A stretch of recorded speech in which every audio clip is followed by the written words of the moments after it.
The Council laughed at Earth. By morning, humanity had abandoned all treaties. The Council chamber floated in the dark above a fading red star. The star burned low and slow, casting a deep crimson light across the smooth metal walls. The chamber was round and wide, with rows of curved platforms rising in layers like steps in a great arena. On each platform sat delegates from distant worlds. Some were tall and thin with pale skin that shimmered like glass. Others were heavy and armored, their eyes glowing faintly in the dim light. Some breathed mist into the air. Others spoke in low sounds that vibrated through the floor. At the center of the chamber stood a single platform. It was smaller than the others and brightly lit.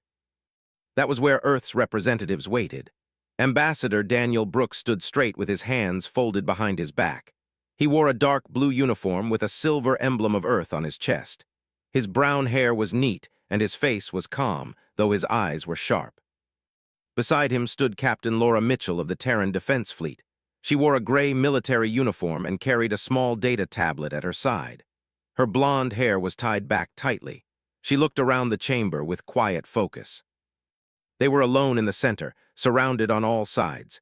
The air hummed softly as the council session began.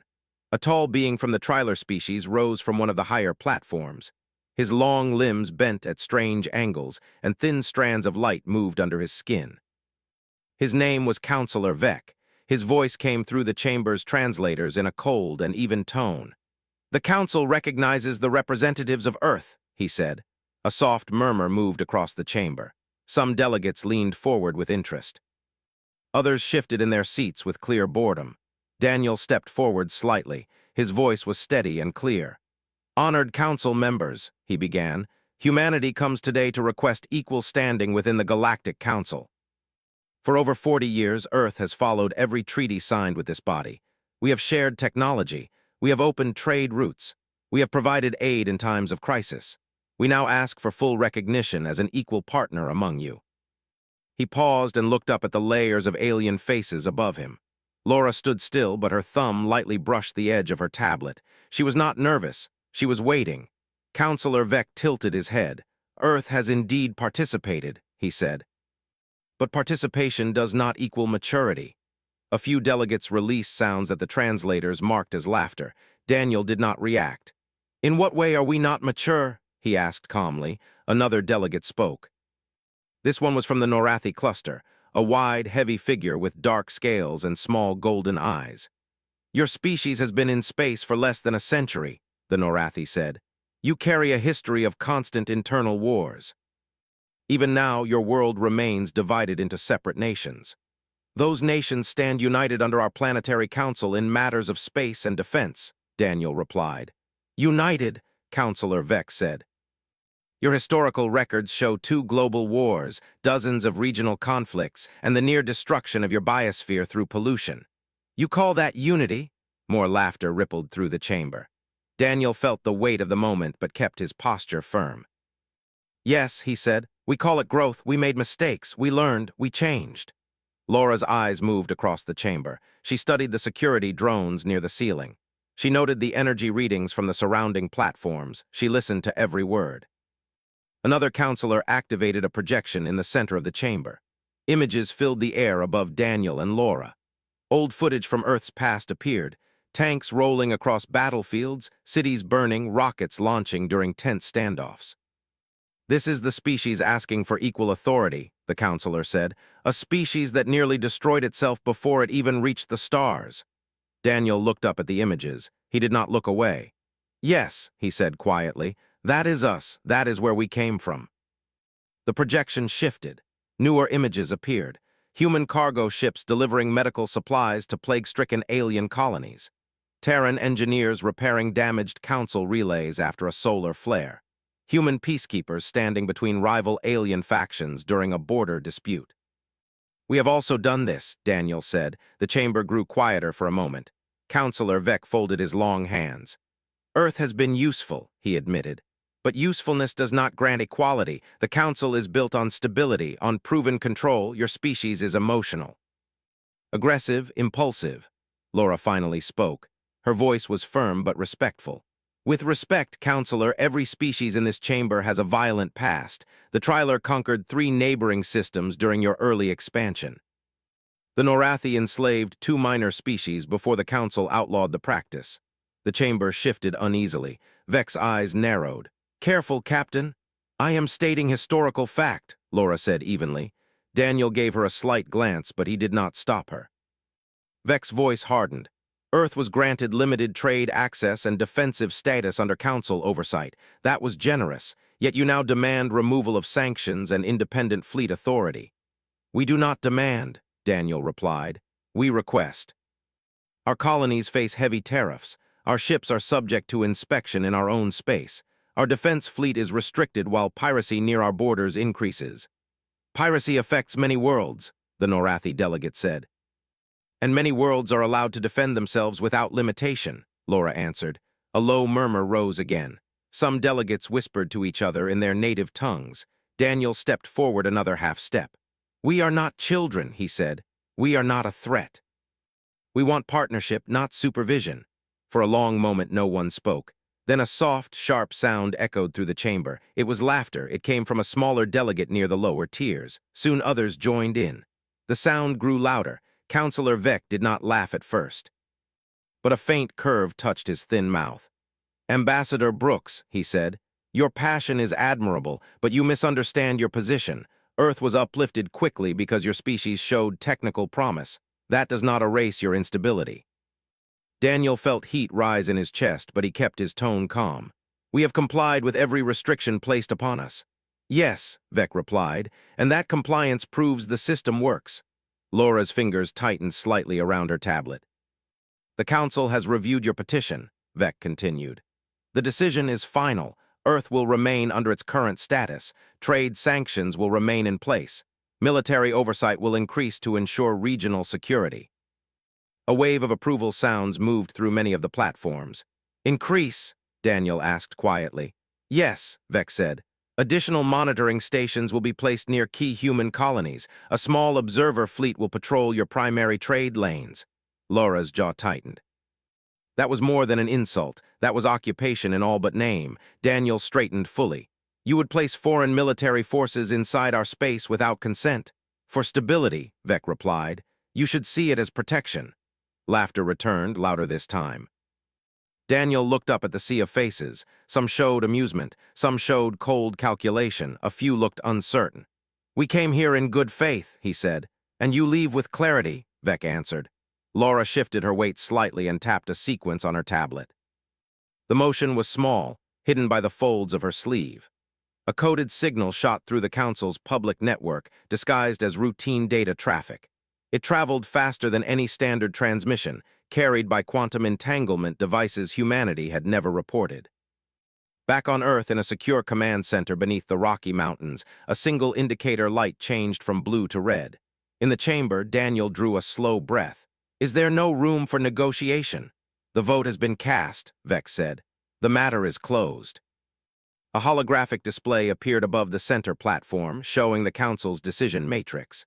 The majority had voted against Earth's request. A small number had abstained. Only 2 minor species had voted in favor. Daniel studied the display for a moment. Then he nodded once. Then humanity thanks the Council for its time, he said. The sarcasm was subtle, but it was there. He turned slightly toward Laura. She gave him a small nod. The message had been sent. Council security drones descended slowly, not aggressively, but clearly signaling the end of the session. The chamber lights dimmed around the human platform. As Daniel and Laura stepped off the center stage, the laughter began again. It echoed against the curved walls and mixed with the low hum of alien voices. One delegate called out, "Do not be discouraged, humans, perhaps in another century." Another voice added, "Try not to start a war on your way home." More laughter followed. Laura kept her eyes forward. Daniel did not respond. They walked down the long corridor that led to the docking bays. The red light of the distant star shone through tall viewports, casting long shadows along the polished floor. Only when the chamber doors sealed shut behind them did Laura speak. "They went further than expected," she said quietly. Daniel nodded. "Yes. You think they will move the observer fleet immediately?" "They will try," he said. They reached a large window overlooking the void. Human shuttlecraft waited in the docking ring, small compared to the massive alien vessels around them. Laura looked back toward the chamber doors. They still see us as children. Daniel's expression hardened slightly. Children grow up. Far across the stars, Earth rotated in calm silence. Cities glittered under the night sky. Cargo ships moved through orbit. On the surface, people lived their lives without knowing what had just happened. In the command center beneath the mountains, President Ethan Cole stood with Admiral Grace Turner and General Ryan Clark. They stared at the red indicator light. Grace folded her arms. "It's confirmed," a communications officer nodded. "Signal received, petition denied." Oversight expansion approved. Silence filled the room. Ethan looked at the large display showing the council chamber feed, now replaying the moment of laughter. "They made their choice," he said softly. Back in orbit above the red star, Daniel and Laura boarded their shuttle. The hatch sealed with a quiet hiss. Engines hummed to life. As the shuttle pulled away from the council station, Laura glanced at the shrinking structure behind them. "Do you think they understand what they just did?" she asked. Daniel watched the station grow smaller against the crimson glow of the dying star. "No," he said. The shuttle jumped into faster-than-light travel, vanishing in a flash of white. Behind them, in the grand chamber of the Galactic Council, the delegates moved on to the next agenda item. They did not notice the subtle shift in human data traffic across the network. They did not detect the activation of deep space relays hidden in dark regions of uncharted systems. They were still laughing. By morning, the laughter would stop. The Earth spun quietly under the blanket of night. Cities twinkled like tiny stars, rivers reflected the moon, and satellites drifted silently in orbit. The people of Earth went about their lives, unaware that a decision made thousands of light years away had sealed the planet's fate. Deep beneath the Rocky Mountains, in a bunker carved into solid granite, President Ethan Cole stood before a large digital display. His hair was streaked with gray, but his eyes were sharp and steady. The room smelled faintly of metal and coolant. Admiral Grace Turner in her dark uniform stood to his left, her hands folded behind her back. General Ryan Clark leaned against the edge of the table, arms crossed, eyes fixed on the blinking light showing council activity. A quiet hum of machinery filled the room. Engineers moved between terminals, typing commands and checking security systems. Noah Bennett, chief engineer of the Terran Defense Fleet, tapped rapidly on a console, bringing up a 3D map of all known human colonies and space lanes. Ethan turned to the room. "They rejected our request. The council thinks we are still children. They laughed at us." Grace's jaw tightened. "We knew this could happen. Still, hearing it confirmed hurts." Ryan let out a dry chuckle. "Hurt." "Grace, hurt is losing a colony to pirates because the council won't let us defend ourselves. Hurt is letting our people starve while alien inspectors count every container we ship." Noah tapped a button, and the map shifted. Hidden systems blinked into view: asteroid shipyards, secret mining stations, orbital refineries. Systems the Council believed were uninhabited, untouched by human hands. "They think we are powerless," Noah said quietly. "They do not know what we have built in their blind spots." Ethan took a slow breath and nodded. "Directive Dawnfall goes into effect tonight. Every treaty, every restriction imposed by the Council is nullified. Every human colony, every ship, every outpost comes under Terran command." Grace's eyes widened slightly. "Are we ready for this? It will not be ignored. The Council fleets are already monitoring our borders. If we act openly, they could attack immediately." Ethan shook his head. "We act quietly. We do not need to provoke them. We only need to protect ourselves and take control of our space. The moment they try to interfere, humanity will already be gone from their reach." Ryan frowned. "Gone? You mean abandon every treaty, every alliance, leave the Council in shock?" "Yes," Ethan said firmly. "We have prepared for decades. Hidden factories, self-sufficient colonies, advanced shipyards. By the time they understand what is happening, humanity will be untouchable. This is not war. This is independence." Grace rubbed her forehead. "It sounds simple when you say it like that, but the scale of what we are doing, the logistics, the coordination, it's massive. One mistake and we could lose years of work." Noah tapped the console again. "All systems are synchronized. Every ship, every station, every defense grid is ready. The Council does not know the true size of our fleet. They will be surprised when they realize we can fight and win without asking for permission." Ethan stepped forward, his hands resting on the edge of the display table. Every human on Earth and beyond must understand this is not a drill. All treaties are void. All restrictions are lifted. We are free. Every colony, every ship, every commander has orders to act in the best interest of humanity, not the Council. We will defend our people, our systems, and our sovereignty. No negotiation, no pleading, only independence. Grace's voice dropped. When do we start? Ethan looked at her steadily. Now. At the same time, across human space, communications arrays came alive. Quantum transmissions carried a single encrypted message to every fleet commander, colony governor, and station manager. The message was short, but the meaning was clear. All council oversight was suspended, and humanity was under unified command. The code word was Dawnfall. In the orbital shipyards of the asteroid belt, thousands of workers and engineers received the command silently. Ship engines roared to life. Automated drones moved components into place. Every vessel, from small scout ships to massive carriers, shifted from civilian production to full combat readiness. Ships that had been kept in low-power standby suddenly accelerated to full operational capacity. On Mars, hidden factories under the northern plains began producing advanced weapon systems and defensive drones. Every colony began stockpiling supplies, activating hidden energy shields, and securing communication lines. Civilians who had been trained in reserve fleets and defense units quietly took their posts. On a distant moon orbiting a gas giant, Admiral Grace Turner inspected the flagship Resolute. The ship had been designed to look modest to the Council's sensors, but its actual firepower was enormous. Long-range missile bays, energy cannons, and advanced stealth systems had been hidden beneath layers of ordinary cargo hulls. Grace walked the bridge, her boots making soft echoes on the metal floor. Captain Laura Mitchell stood at the navigation console, her eyes scanning the starfield. "All stations report green," she said. "No interruptions. All colonies have confirmed Dawnfall protocol." Grace nodded. "Good. Prepare the fleet for independent operations. We will begin defensive patrols along all known Council trade lanes. No human vessel leaves unprotected." Meanwhile, back on Earth, President Ethan Cole and General Ryan Clark were monitoring fleet movements and colony activation in real time. The command center beneath the Rockies was a hub of activity, with dozens of terminals glowing in the dim light. Ryan leaned over a map. "This is incredible. Every colony is online. Even the ones the Council assumed were uninhabited have fully operational defenses." Ethan smiled faintly. "They thought compliance meant weakness. They did not see the decades of preparation. They did not see the hidden strength." On Luna, a small fleet of reconnaissance ships launched quietly. Their engines made no sound in the vacuum, and their flight paths were masked from standard Council sensors. They moved through the void in perfect formation, scanning for any Council presence near human space. In orbit above Earth, Daniel Brooks watched the stars streak past as the shuttle carrying him and Laura jumped to faster-than-light travel. He thought about the Council chamber, about the laughter that had echoed through the walls.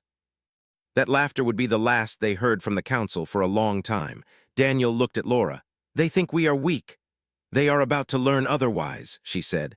Back on Earth, the population went about daily life mostly unaware. But beneath the surface, millions of trained personnel were already in place. Civilian ships were repurposed as support vessels. Food and medical supplies were loaded onto transport carriers. Every city and colony activated emergency power grids and secure communications. In a distant asteroid shipyard, Noah Bennett oversaw the final calibration of a new class of stealth ships.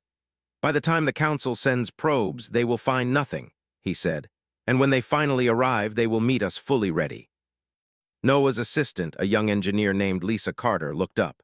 "Do you think the Council will retaliate?" Noah shook his head. "They might try, but they do not know how fast we can move. They do not know how strong we are. All they know is what they see. And what they see is the surface." Lisa nodded, though her hands trembled slightly. The truth of their hidden strength was immense, but it was also dangerous. One mistake, one early detection, and the Council might attack before humanity was fully prepared. Across the globe, in a secure underground city in Canada, intelligence officers monitored Council communications. They tracked every fleet movement, every dispatch, every report. The Council had no idea that their signals were being intercepted and decoded instantly.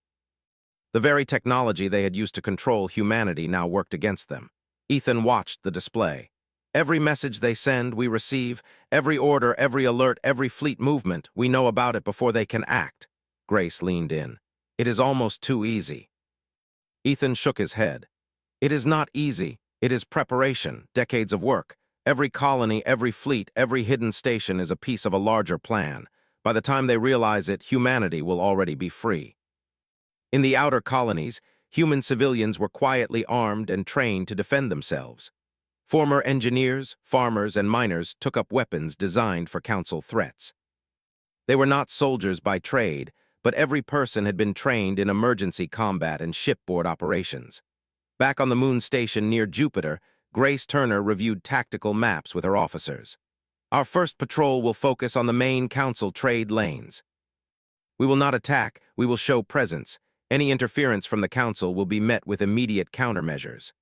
Laura studied the readings on the console. All drones, all ships, all defense satellites, they are fully synchronized. The Council will not detect our strength until we are ready to reveal it. Across the solar system, the human fleets moved in silence. Ships jumped between points faster than Council sensors could track. Hidden stations activated defense grids. Colonies sealed themselves with energy shields. Every move was quiet, precise, and coordinated. At the command center beneath the Rockies, Ethan observed everything. He knew the Council believed humanity was compliant, weak, and obedient. But in reality, humanity had spent decades building a shadow network of fleets, stations, and colonies. By the morning, the Council would realize that they had been wrong. Daniel Brooks and Laura Mitchell watched from their shuttle as the first human ships entered the patrol lanes near Council space. They won't know what hit them, Laura said. Daniel smiled faintly. They already think they know. That is their mistake. Back on Earth, the night sky slowly began to pale as dawn approached. Cities sparkled under the first rays of sunlight. Humans walked to work, children played in parks, and life went on. But beneath the normality, humanity had taken control of its destiny. By morning, no Council mandate would bind them. Every treaty was abandoned, every restriction lifted, and every hidden fleet was ready. In the Council's distant chambers, delegates would continue their routine, unaware that by the time the next session began, human space would no longer be as they assumed. And humanity waited quietly, patiently, ready for the world to see that it had grown up, and grown strong in silence. The universe would soon learn that laughter at Earth had been a grave mistake. By morning, the Council monitoring arrays detected something they could not understand. Human space, which had been under observation for decades, had gone silent. Sensors that had always tracked cargo traffic, fleet movements, and trade signals now showed nothing. Not destroyed, not blocked, just gone. Councillor Vec in the trialer chamber leaned forward, his long limbs bending at sharp angles. His eyes glowed faintly. "What is happening?" he demanded. The Norathi delegate, still sitting stiffly in his platform, tapped his clawed fingers nervously.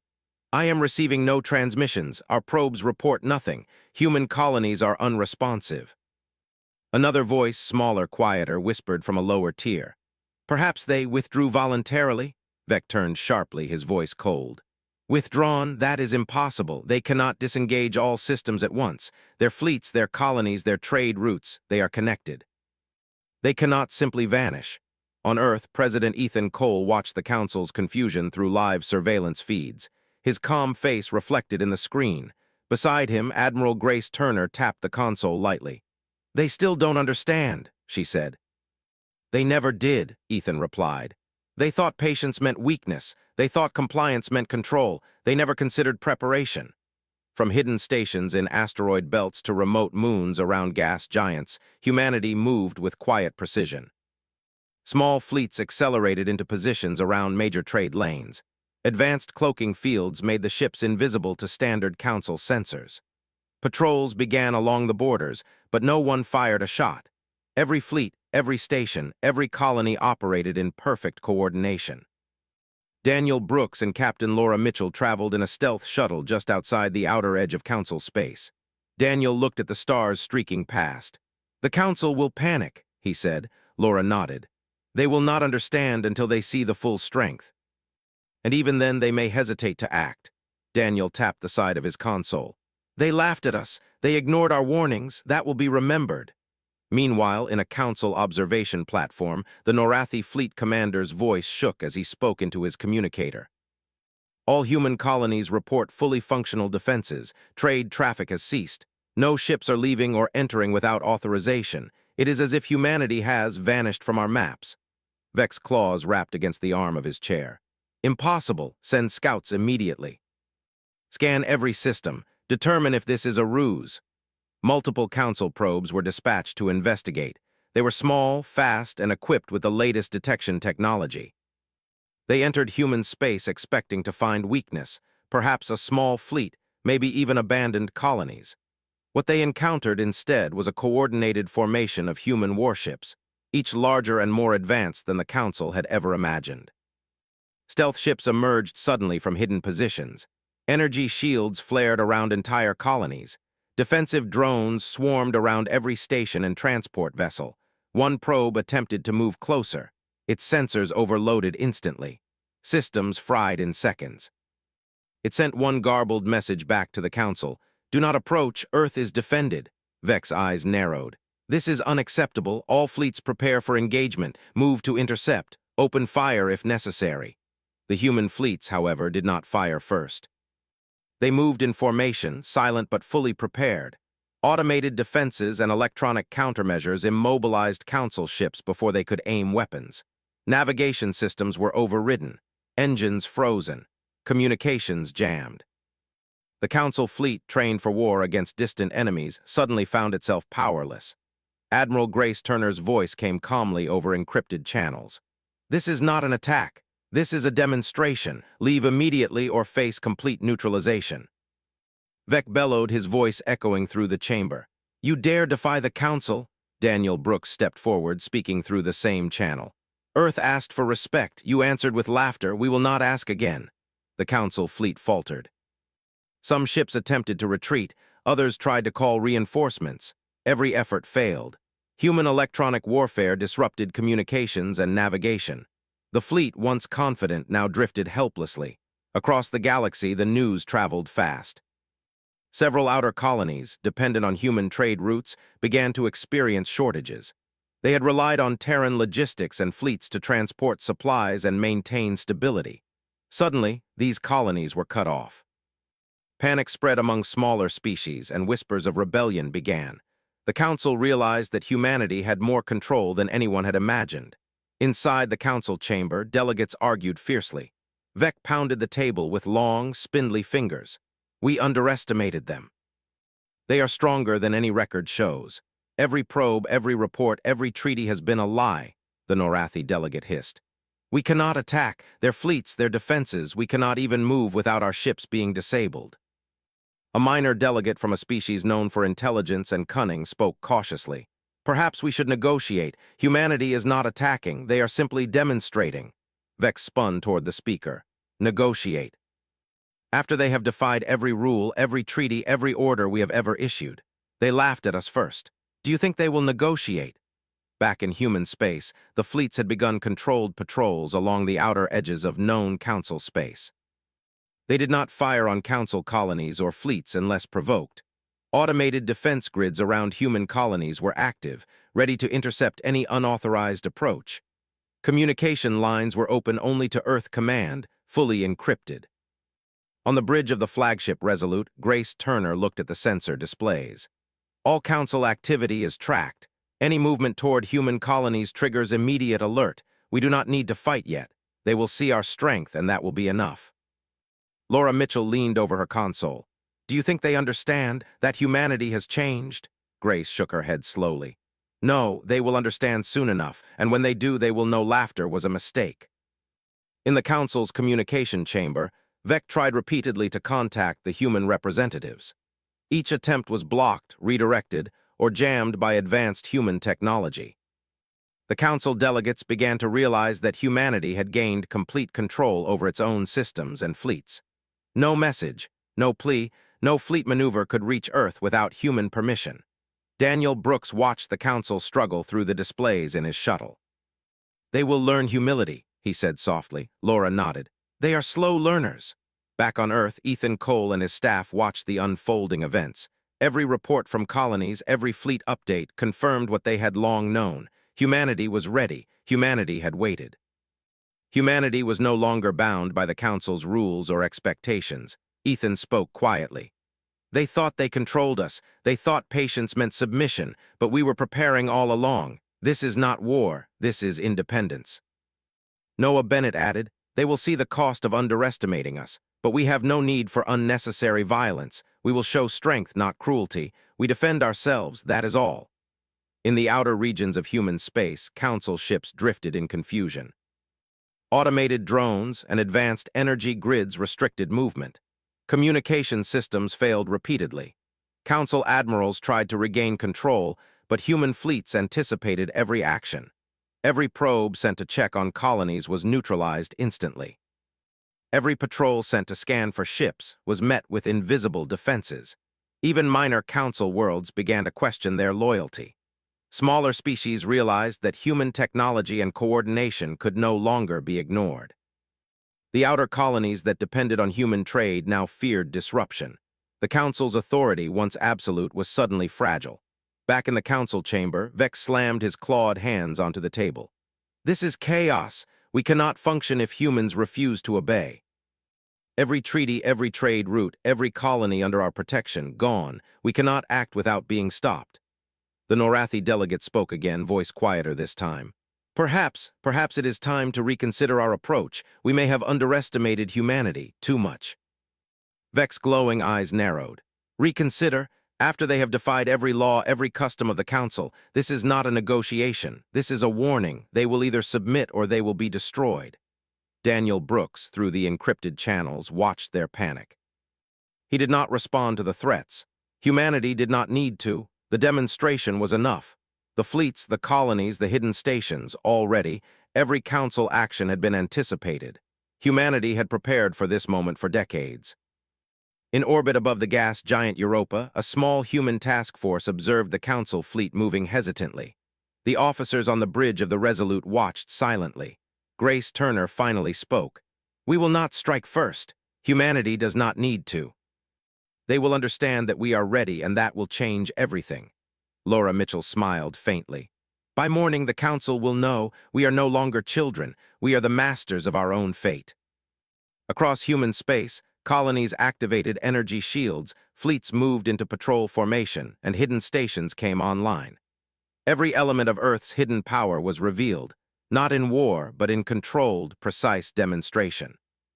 The Council fleets, once confident, were immobilized. Communications were blocked. Movement was restricted. All they could do was watch and realize that humanity had abandoned all treaties, abandoned all oversight, and claimed full independence. Vec banged the table again. We must respond, strike immediately. Grace Turner's voice cut across the human network, calm and unyielding. No, strike if you wish, you will only learn the consequences. Daniel Brooks smiled as he watched the Council scramble. They laughed at Earth, he said quietly. Now they will understand the price of laughter. The universe was changing. Humanity had taken control of its destiny. By morning, nothing would be the same. The lesson had begun. By midday, the Council had no choice but to respond. Humanity's fleets were fully active, colonies shielded, and trade lanes controlled. Any attempt to enforce old rules met immediate resistance. The laughter that had echoed through the Council chamber only hours before had vanished. In its place was confusion, fear, and grudging respect. Councillor Vec paced across his platform. The normally calm, calculating Triler delegate was tense. His glowing eyes scanned the reports. Every probe they had sent into human space had failed. Every fleet they had dispatched was immobilized without a single shot fired. Their communication networks were jammed, and their understanding of human technology was outdated. This is unacceptable, Vec said, his voice rising. Earth has gone beyond our control. Every colony, every fleet, every hidden station, all coordinated. They defy us openly, and yet they do not strike. The Norathi delegate spoke again, quieter this time. Perhaps we should negotiate. Humanity is demonstrating strength, but not hostility. Maybe they are offering us a choice. Vec's claws banged against the table.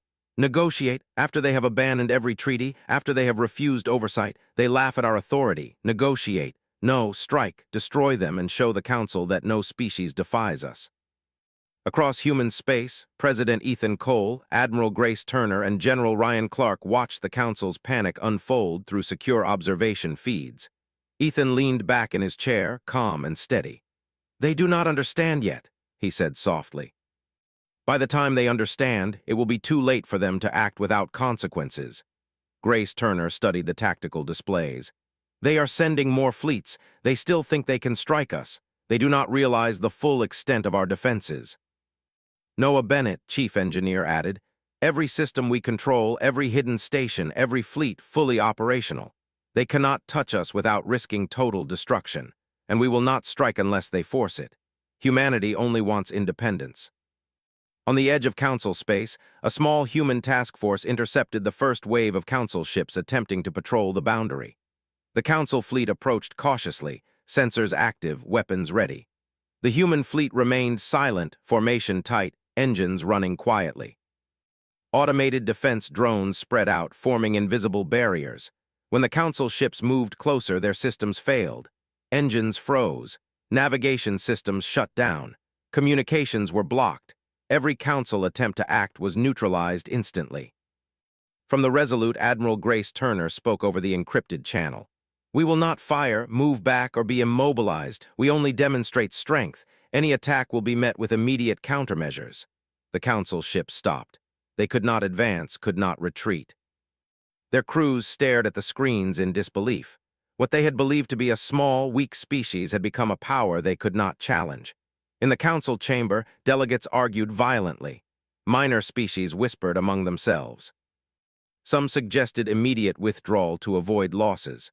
Others demanded action, insisting the Council could not allow a new power to rise without challenge. Vex's glowing eyes narrowed. "We must act.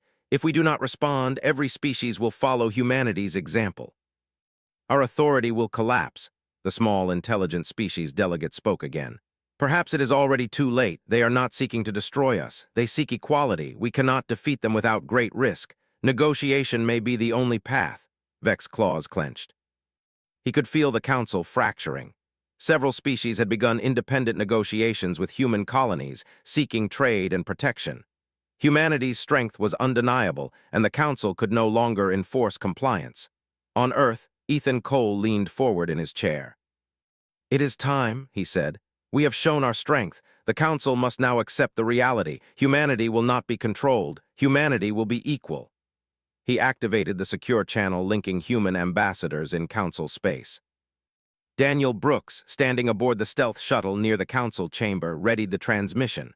Laura Mitchell monitored sensors, ensuring no interruptions. The channel opened.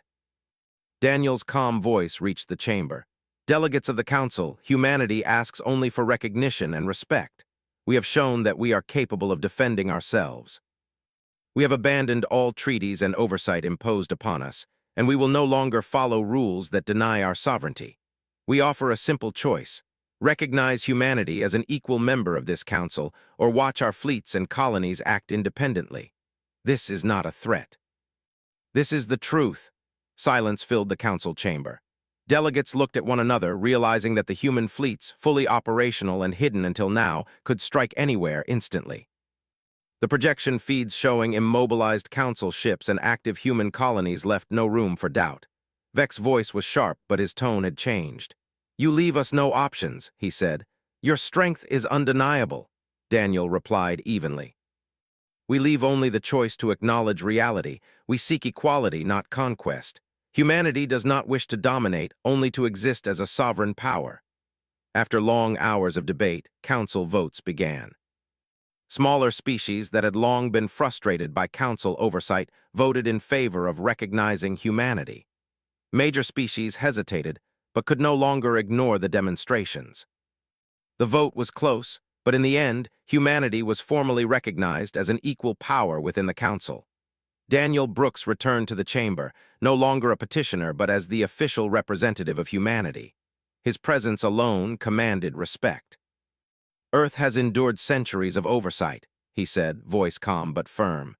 "We have honored every agreement even when it limited our growth. We have proven that humanity is capable, patient, and strong. We now take our place as equals. The Terran Union represents Earth and all its colonies. We enter this council as a sovereign power. The chamber remained quiet. Councillor Vec shifted, still uneasy but forced to accept the decision. Even the Norathi, proud and cautious, nodded in recognition. On Earth, celebrations were quiet but meaningful. Citizens knew little of the fleets or the council's panic, but leaders and military personnel understood the magnitude of the day. Humanity had achieved independence not through reckless aggression, but through careful preparation, patience, and foresight. Admiral Grace Turner addressed the bridge of the Resolute, her voice calm. Humanity has made its position clear. We are no longer subject to outside control. We will protect our people and our colonies. This is the beginning of a new era. Laura Mitchell looked out at the stars. They laughed at us, she said softly, and now they will never forget it. Daniel Brooks returned to Earth, greeted by President Ethan Cole and the leaders of the Terran Defense Fleet. The Council has recognized us, he said simply. Ethan nodded. It is done. Humanity stands sovereign. Noah Bennett added, every hidden station, every fleet, every colony has proven its value. The Council underestimated us, and they learned their lesson the hard way. Colonies across the solar system activated secure communications, confirming their status as part of the Terran Union. Trade resumed on human terms, fleets patrolled in defense, and every colony had the ability to operate independently while remaining united under Earth's leadership.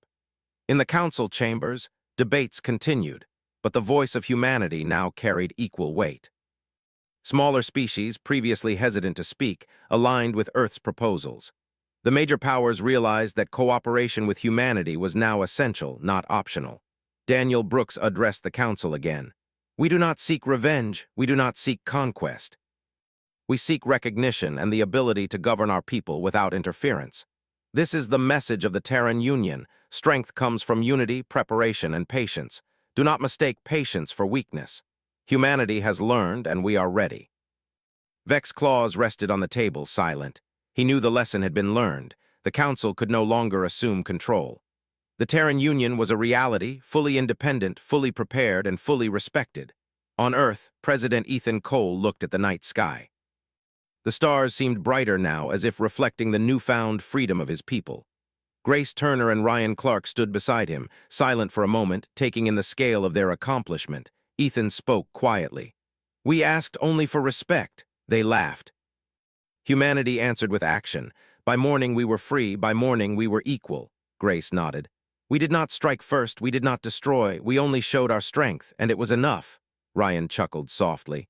They will not laugh at Earth again. From the hidden stations in the asteroid belts to the colonies on distant moons, humanity had demonstrated its power, its preparation, and its unity. The Terran Union now stood as a sovereign power across the stars. Every fleet was active, every colony self-sufficient. Every human ready to defend its people. The Council, once certain of its control, now recognized a new balance. Humanity had not sought conquest, it had sought dignity. And when dignity was denied, humanity claimed independence, not by force alone, but by readiness, unity, and unwavering patience. In the Council chambers, the final vote passed unanimously. Humanity was now an equal member of the Galactic Council. Trade routes, colonies, fleets, and diplomatic influence were restored. The Terran Union had arrived. Daniel Brooks returned to his ship, looking at the stars.